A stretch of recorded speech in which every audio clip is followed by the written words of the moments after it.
If we don't reclaim our inner peace, the mind continues with untangling the story. We have to untangle those stories that is created by the mind. You're right. First time I love to hear uh, these experiences that is going on into your mind. So that is the meaning that we have started contemplation and reflection. I remember almost 45 years ago, my master always used to say, "Why don't you reclaim your peace?" And my mind says, "How can I? I'm in stress. I have a lot of problems." And he always used to repeat, "Reclaim your peace."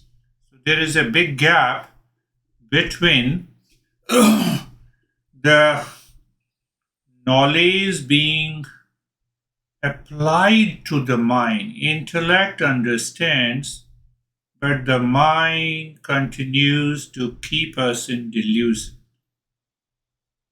It can create a delusion with the honey, with the money, with the possessions, with the status, with the age, with the sickness. There is an endless story. Last session, we discussed about it. What we discussed? The The donkey. donkey. Yes. I hope we are two-legged human beings. We claim we are not donkeys. How dare you say I'm donkey? But you see that this statement also comes from the same donkey mind. How dare you say that I'm a donkey? Do you carry the baggage in your mind for many years? Oh, I have a lot of baggages. Am I not donkey?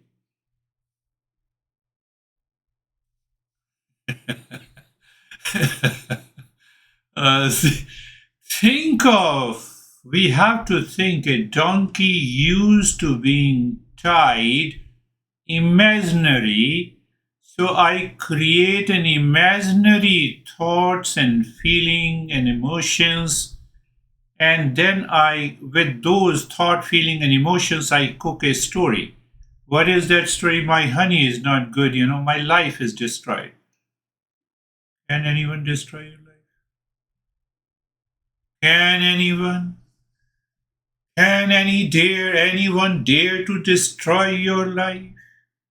You are destroying your own life by creating that imagination because you are tight.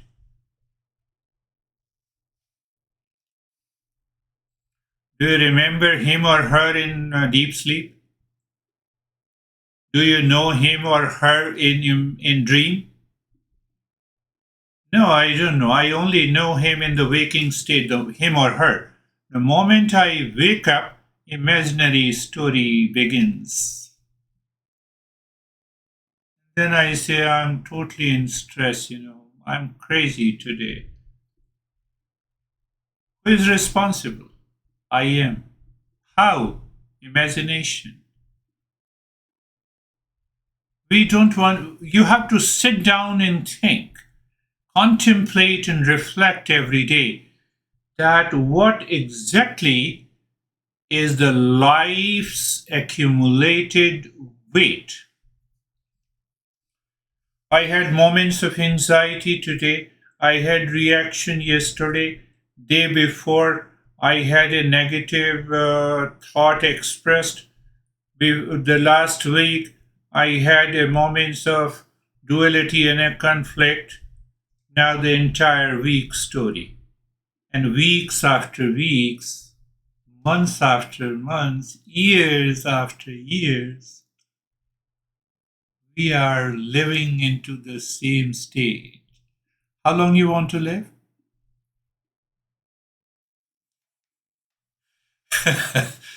Yes, maybe 100 years in the same state, weeks after weeks, months after months.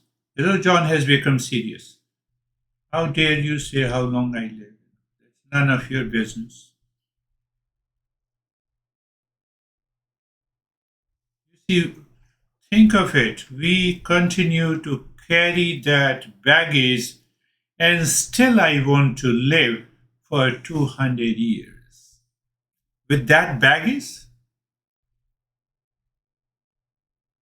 just ask yourself how many times I was upset, I was into anxiety, I reacted, I remember the past, the imaginary story. How many times every day? 5 times every day? 150 times a month? How many times? 1800 times a year? What is your age? 50 years. This is what the life is. We have to reclaim our inner peace. We have to untangle the stories I tell to myself.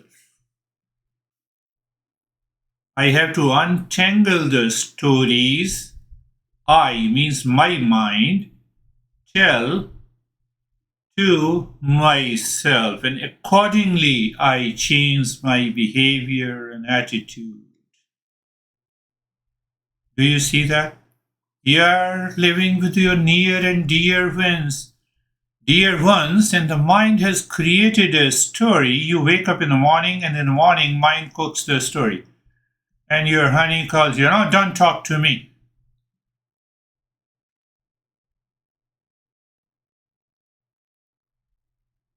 Come on. I should respond the way I am invited.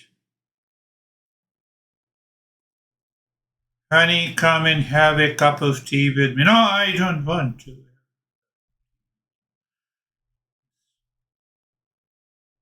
I don't want to have a cup of tea with you, outside the person A. And the person 2 is the imaginary story. How stupid he is. He's inviting me for a cup of tea. I have a different story inside my head. And I'm living life. Is this the life?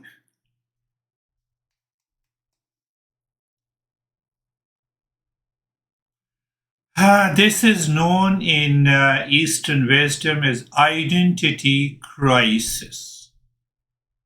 I want to create an identity based on those imaginary stories cooked by my mind inside and with reference to the people and relationship outside. I'm not living in peace. And you may be a billionaire. Then what? I have seen a lot of billionaires.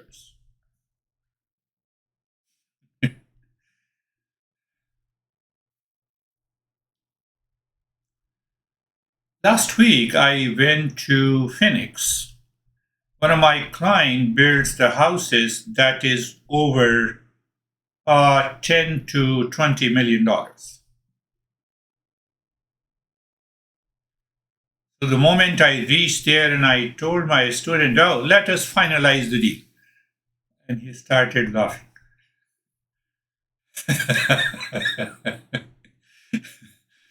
So at least, I said, let us talk about it and finalize the deal. Until I sign the papers, it is not finalized. But I have gone there to see what lies in $15 million house.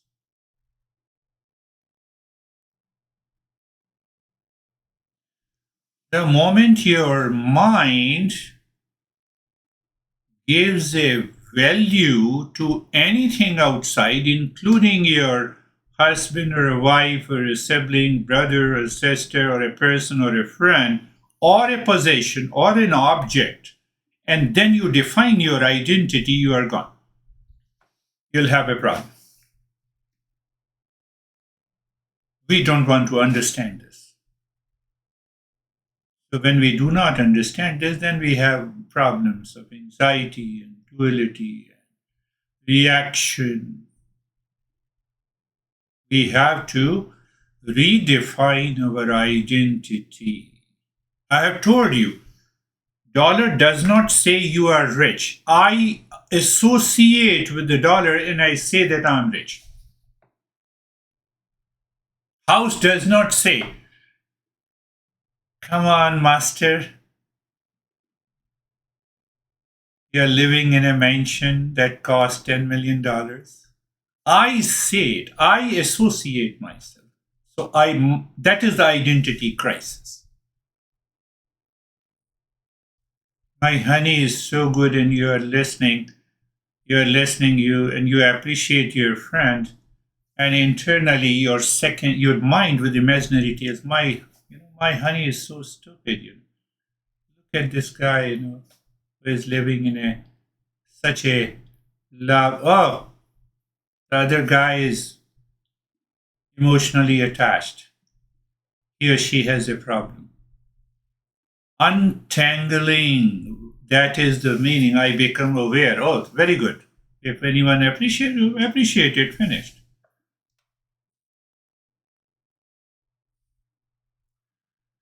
So what happens with this imaginary rope, imaginary mind? What happens? What happens? That is another problem in our relationship with the world outside. So I would say majority of us are looking for a sense of calm and contentment in our later years where we were deeply attached. And there is no one to challenge us. Nobody challenged us. We continued to live in that state of attachment, and attachment gave me the sense of the pleasure. I need to do the self inquiry to find out. Was those later years really beautiful, or there is a sense of forgetfulness? Soulmate, forgetfulness. Sourmate, you remember, but still you have a problem.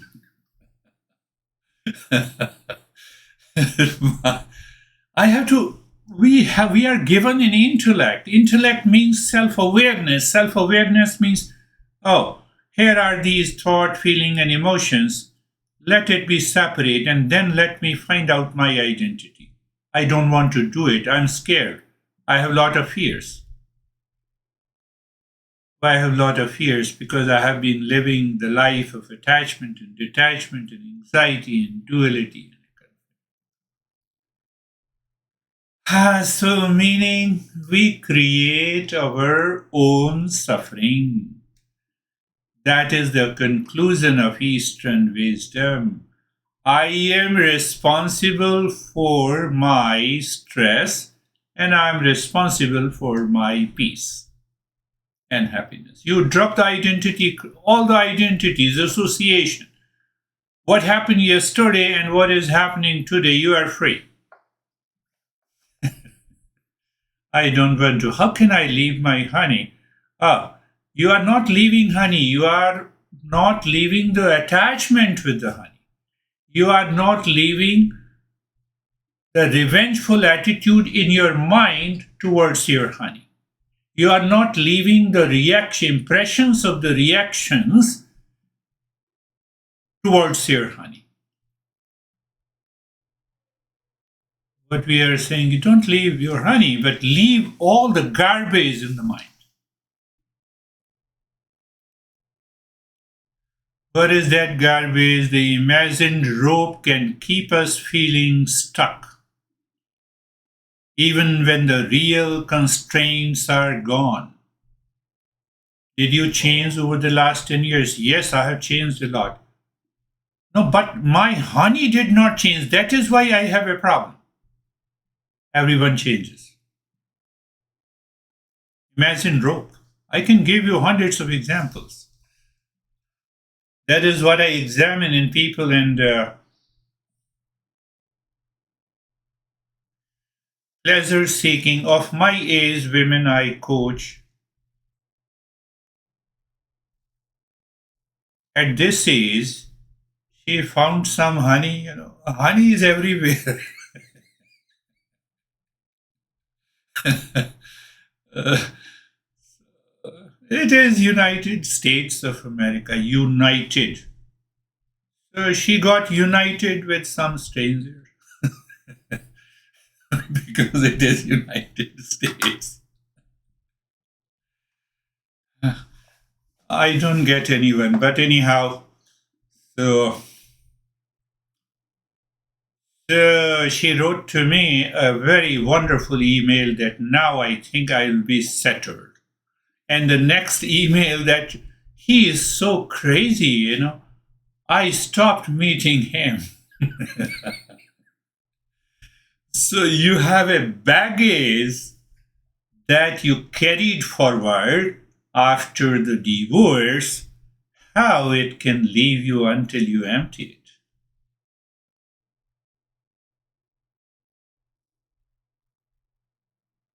Now you see what happens. That is why we need a teacher in the Eastern wisdom. So 1 month has passed, but imaginary pleasure in the mind, that memory is still there because I have not reflected clearly that why my mind got attracted, got attached, found the honey, and then left it. Those impressions are still there. One example I'm telling you, this is what happens. So after a month, last month, he wrote to me that, this week I left all the practices and I spent 6 hours watching the romantic movies every day for 5 days. And suddenly I heard your voice that you are crazy, and I stopped it. And from today, I have stopped it and I'm writing to you. Thank God. At least she heard my voice. What happened? Incident. Why that incident happened? Because I carry forward the baggage, and that baggage triggered. I found someone, imaginary pleasure went to that guy. I found my honey. I broke up with that honey, but the pleasure continues. That sense of attachment continues. It has to be released in some way. It is released in watching romantic movies. This is what is happening to you. If you are sad, find out it is happening to because of the baggage, because of the imagined rope. You are reacting, it is happening because of the past.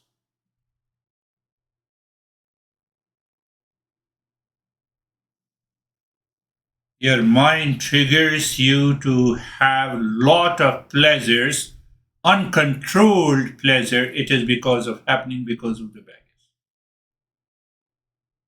It may manifest in any way. You can't imagine. I don't want to talk about those things.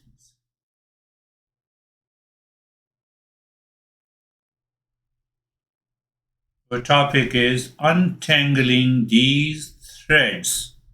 We can achieve greater peace and contentment in our lives. But as you continue that baggage with reference to your honey, with reference to a stranger, with reference to possession, with reference to position, with reference to the money, it will continue. You live for 200 years into anxiety, stress, duality, and conflict. Unless we, and what it takes to remove the imagined rope? With a donkey. Or you can say with the donkey mind, what it takes. You simply become aware. That is enough. Enough is enough, mind. I'm not thinking. No, but you're feeling stressed. No, I'm not feeling stressed because that thought is gone. I don't want to do it. Why I don't want to do it? Because I'm living a life I want to live for 200 years. Think. My master always used to say, why don't you think and contemplate and reflect? Why don't we become aware of the thoughts, feeling, and emotions? Why don't we objectify them? Why we subjectify? Subjectify means I, I see the stress, I am into the stress. You gave me the stress, so I identify. It is just the mind. We don't want to review our life.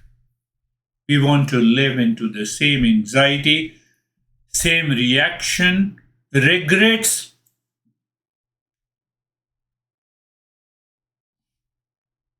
I should have been on the top of the world had I been married to someone else. You have no chance. Chance is gone. The chance is gone. You are living in a present moment. You see, don't allow these thoughts to enter into your head. That is past, done. And the moment you have such a single thought, it creates another story. And you are caught in that story.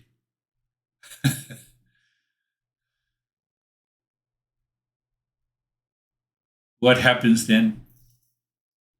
You go a little bit to enter into the scientific aspect, the physiological, biochemical, neurophysiological, neuropsychological changes. 4 changes I told you. Science has studied. A granddaughter of Anne is studying neuroscience. So I have that garbage in my mind. My mind is reacting inside because when it reaches to a threshold, then only we react outside. But internally we are killing ourselves. So those nerves are agitated. The first thing happens, what the neuroscience tells you, autonomic nervous system. Where is that? You have sympathetic dominance. You have yet to express your reaction to the others. But that is, imagine rope is doing its work. Where is that? You have a sympathetic dominance. What that means, dominance? Your heart rate, your blood pressure, your other vital functions reaching to the threshold in a dangerous way.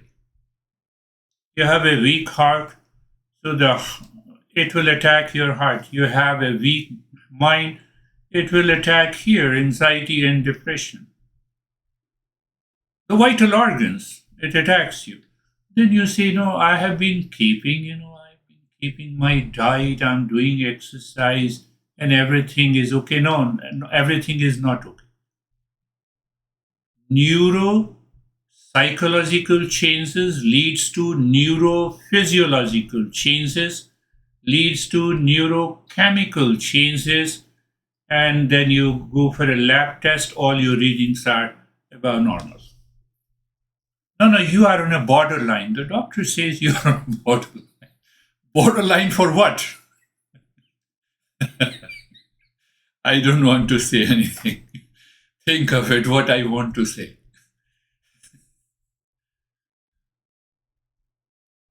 Then they put you on medication.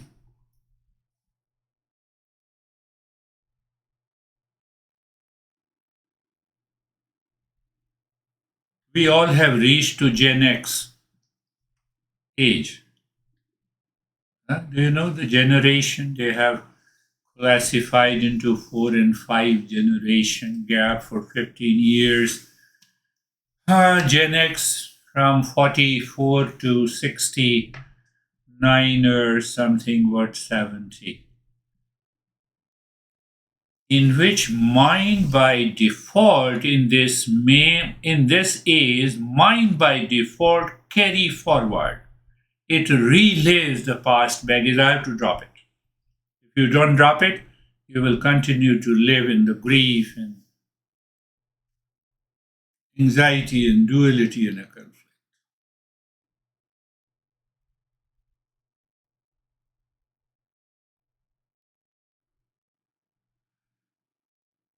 Another way, another reason, we don't examine our thoughts, feelings, and emotions 90% belonging to the past. We don't screen them, we don't examine them. They are the past. We continue to carry that baggage. You feel anxious. At this age, you already know of my age. I cannot run the way 20-year-old can run. This is, I take it 66-year-old machine. Don't give extra pressure to it. Do you have any gadget which is 66-year-old?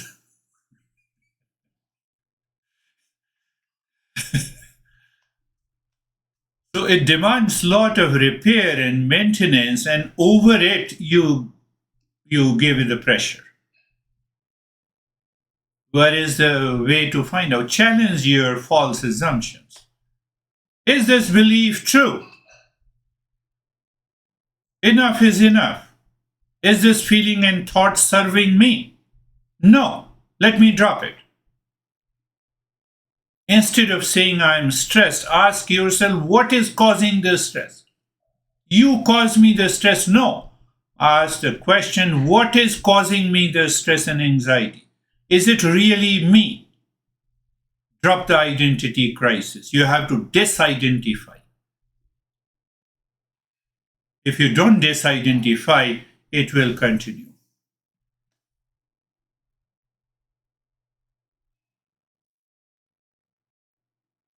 I have to drop the limiting belief created by that imaginary mind, repeating itself again and again and again.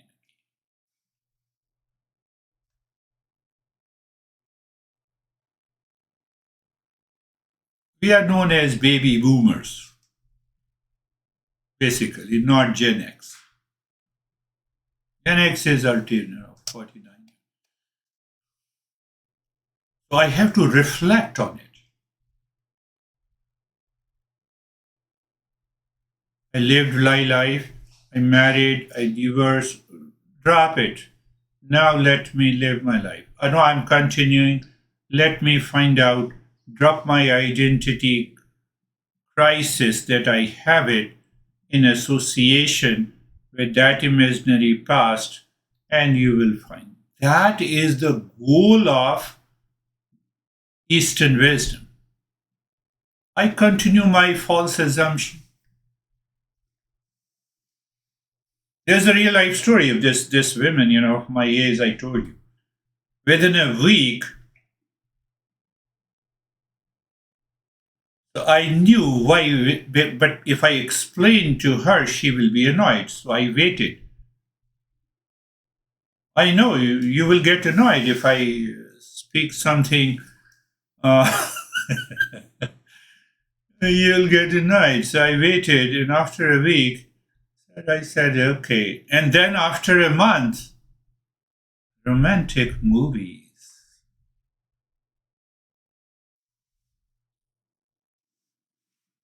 Why don't you have a romance with your real self?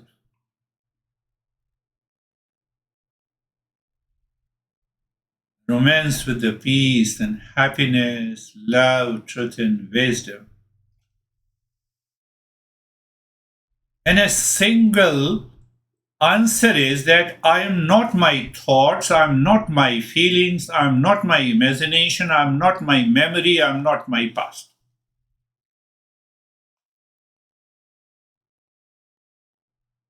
That is the answer. But to treat the path, to realize and recognize whenever the thought pops up in my mind, I'm none of them. Many Indians ask me here that, oh, don't you remember India? Yes, I remember India. So you don't want to go there? I said, no. Why should I? It is past. So you are very dry. You don't have an emotion. No, I said, I don't have an emotion of attachment and duality and a conflict in my life. I found good people with whom I interact. Where is the problem? Anyhow, we will talk about it. Why and how we take our suffering, pain, problems for granted. That will be, I will talk about it, and if I don't talk, remind me that why we take for granted our, our problems of the past, that honey for a week and gone.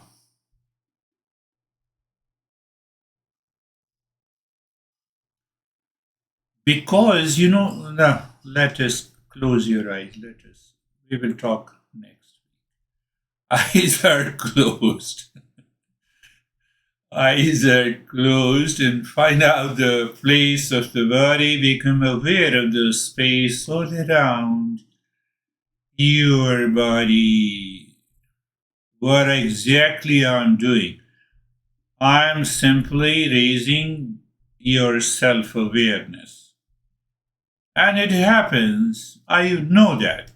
It happens in a session. It should happen without a session. By repeat practice, listening and learning, contemplation and reflection, the way Sophie raised a very important question. You can ask her later. So you become aware of the space all around your body, the position of the body, and the posture. We are treating the mind. You'll be surprised. We are treating the imaginary mind by being aware of the space around the body, by keeping the steadiness in the position of the body. We are treating the mind. Without mind, the body cannot move. Without engine, the car cannot move. The fuel. So being comfortable, move the mind on the entire body. What it means? If I say look at your body mentally, what it means, you feel the sensation in the entire body, or I would say you know the body. What that means? That invokes one of the finest principles.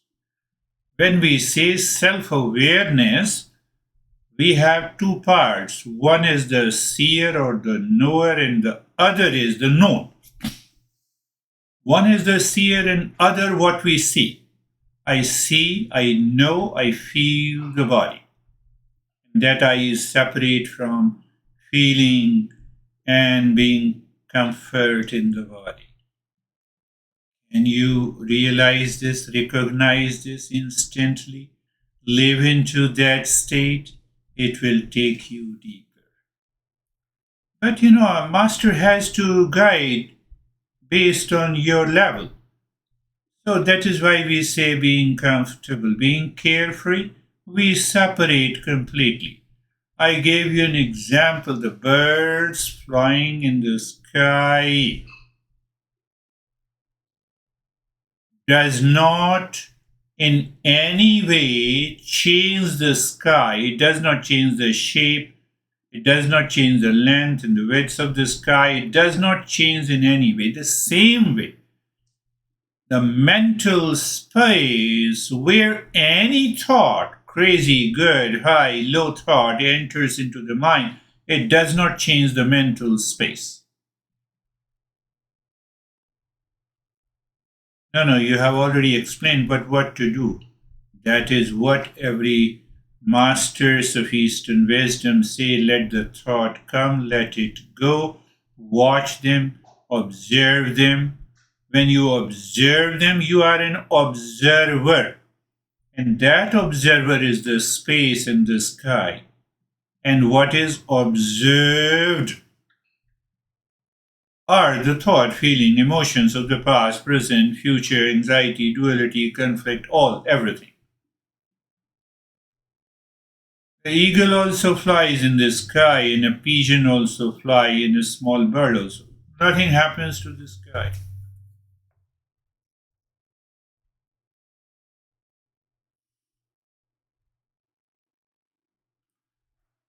Yes. So we look deep inside the forehead in the space. Again, every master used to refer to the space again and again. Why we do that? So that your mind at least breaks the baggage. It goes beyond the baggage and perceives a space inside your forehead, and you pick a point in the space and start dropping mentally, gently, Om Shanti. As if when you say mentally, non without moving the tongue, you're dropping Om Shanti, or I would say you hammer the Om Shanti. You feel as if that space is hammered by the sound, mental sound of Om Shanti. Don't forget that. Body is in the state of stillness. You're hammering your mind. Why you are hammering your mind? You're getting that baggage uncovered, unveiled. But it doesn't happen so easily, and that is why I say start breathing quick and fast into the chest. The entire chest expands, entire chest contracts with every breath going in and out, with Om Shanti, with the stillness in the body.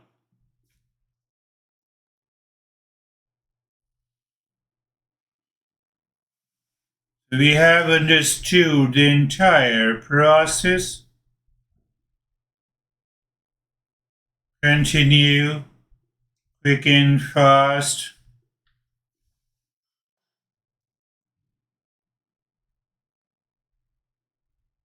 Quick and fast breathing into the rib cage.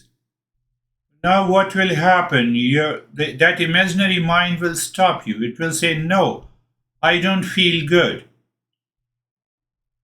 Don't listen to the mind with a disclaimer. Continue doing it. You will, once you bypass that resistance, you endure it. When you endure it, your mind transcends that garbage. That is what we are waiting for. Om Shanti continues, the stillness continues, and you are dropping Om Shanti deep inside the forehead into the sky, into the mental space.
Now stop this, do nothing.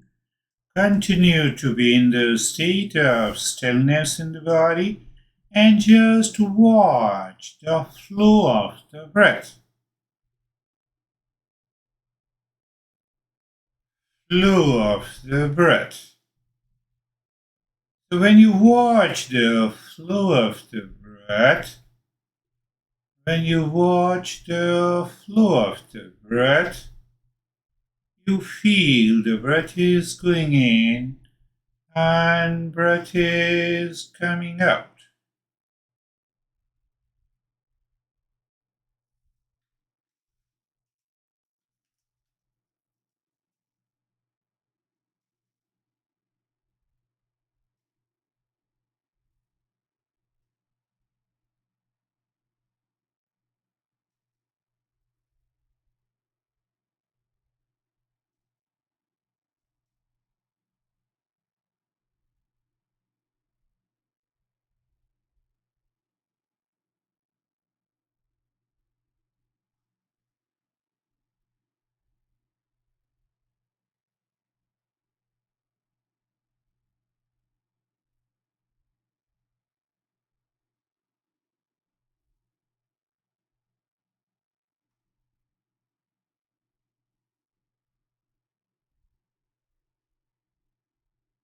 You are watching and you are experiencing that sensation, relaxation, and also the stillness. You continue to watch, feel, observe.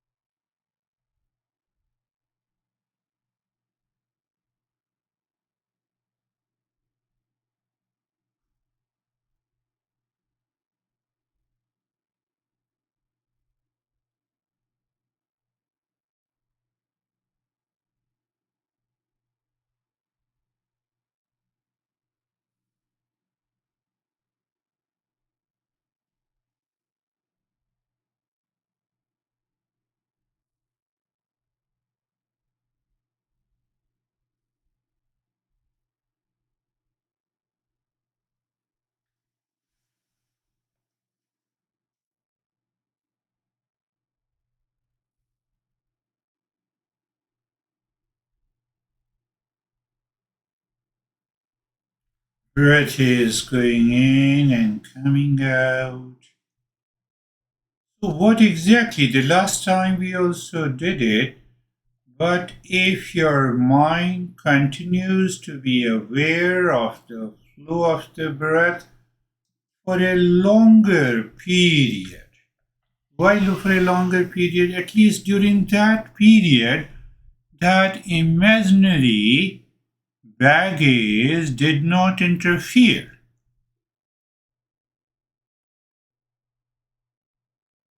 It will interfere on one day. Second day, your mind says, oh, today I recognize these are the challenges in the form of a thought has come. I will continue to practice the next day. Next day, you find little bit of relaxation. And once you find that space with the flow of the breath, that throughout the day you find that, my whole day passed peacefully. I have to continue regularly without fail. Then only we can see the result. Seed does not become a tree overnight. You have done the practice today and your mind says, no, nothing is happening. It is the same imaginary mind because it does not want to leave. A farmer sows the seed in a field, and the next day in the morning, he just goes to the farmland and he says, where is the plant?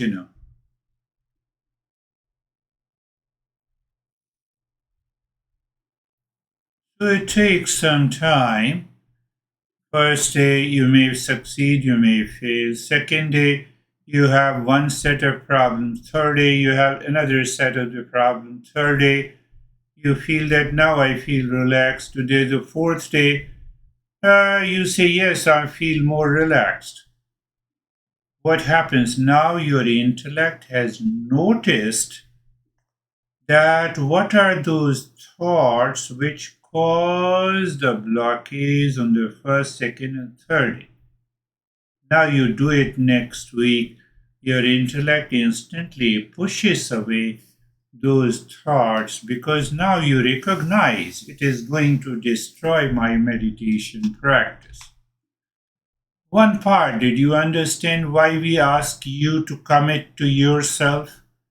Being regular practice, listen to it and contemplate and reflect.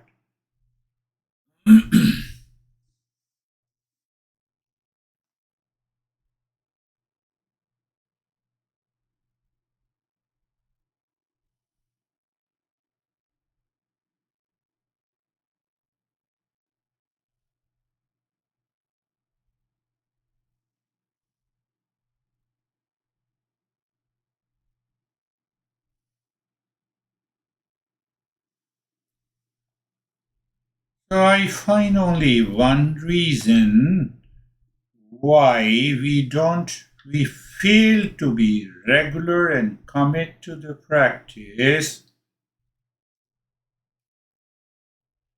because we have some form of a doubt coming from the imaginary mind.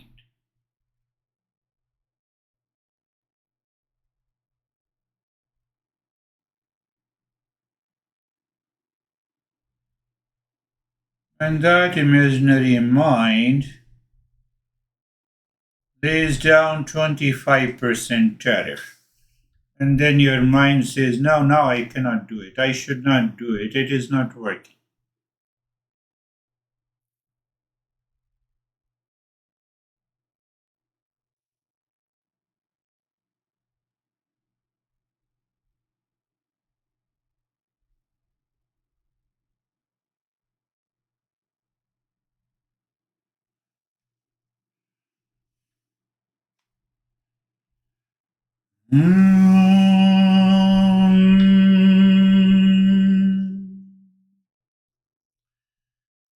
Shanti, Shanti, Shanti.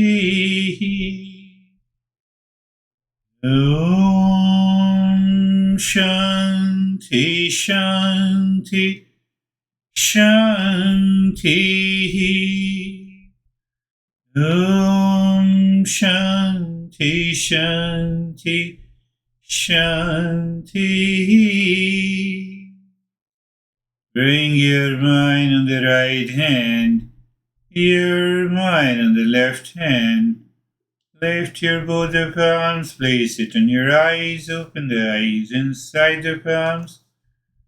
Know your experiences and bring the hands down. We'll share our experiences. How are you, Charlie? Hi. I noticed what came up for me was because I've identified with the suffering or the thoughts, that's I've identified that as being me. What I'm feeling challenged in is, for an example, if I think of my grandparents, I feel immediately start to feel like a sadness and a pain and a missing. That's in my mind how I remember them, but it's painful. There's part of me that thinks, well, if I take that rope off that donkey, that I'll lose my grandpa. That's the only way I can remember them is by that pain. That pain helps me remember rather than trust that love, peace, and happiness will be a better place to be. It's very interesting to me what's happening. Yes. Yes, you have summarized and explained beautifully. My dad has gone. So, do I need to demonstrate every time that I'm very sad? Will my dad know that I'm very sad, even if he knows somewhere that I am very sad? Can he do anything? But on the other side, Eastern wisdom says, I should be grateful. Why I should be grateful to them? They produce the offspring, and one of the offspring is me, and I'm a human being, not a mosquito. So I have a level of self awareness to find my journey, for which I'm grateful. That's all. That's all.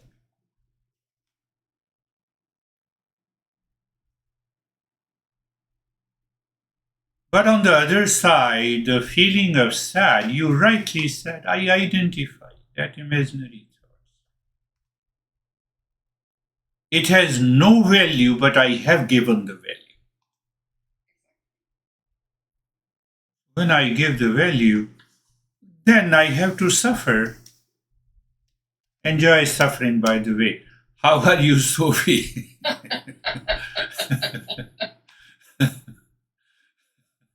I'm good, thank you, Girish. I had something in my throat when we did the fast breathing, and I was struggling with that. And then I wanted to continue, so I continued doing it. And then at some point, it just didn't bother me at all. Endurance. Endurance in the intellect goes to the imaginary mind. It says, stop this. Inner process. It stopped and it did not bother. Yeah. So that's a great lesson of learning. It means whenever we do it regularly, every day will be different. The mind will say, no, it is better not to do it. And you tell your mind, no, I'll do it.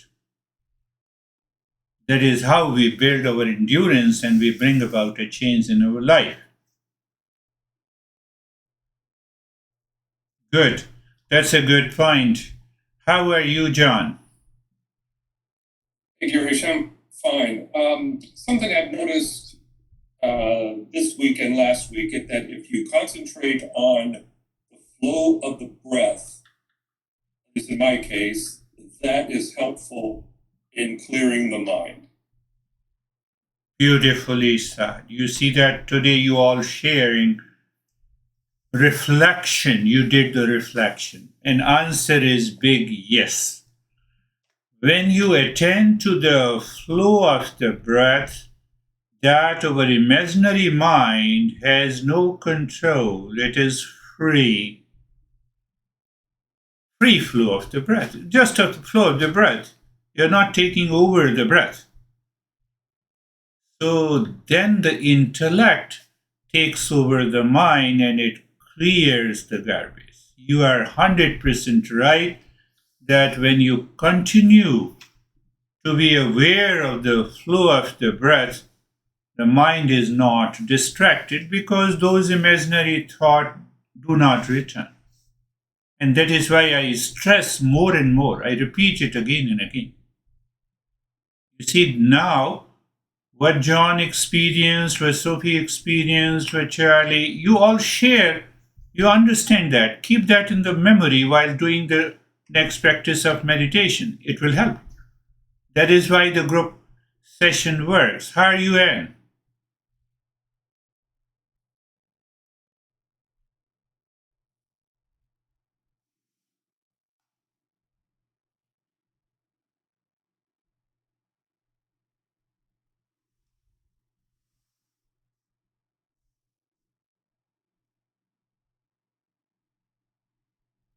Yes. I don't hear you. What happened?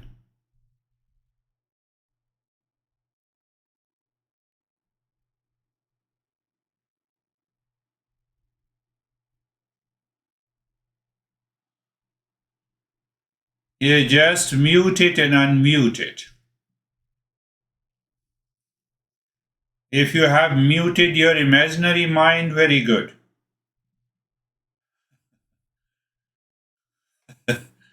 I don't hear you.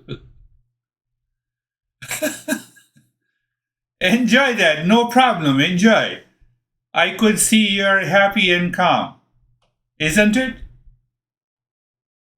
Yes, you're happy and calm. No issue. So very good. We will you save your experiences. We will share it in our next line. That is all. Thank you very much. We'll meet again.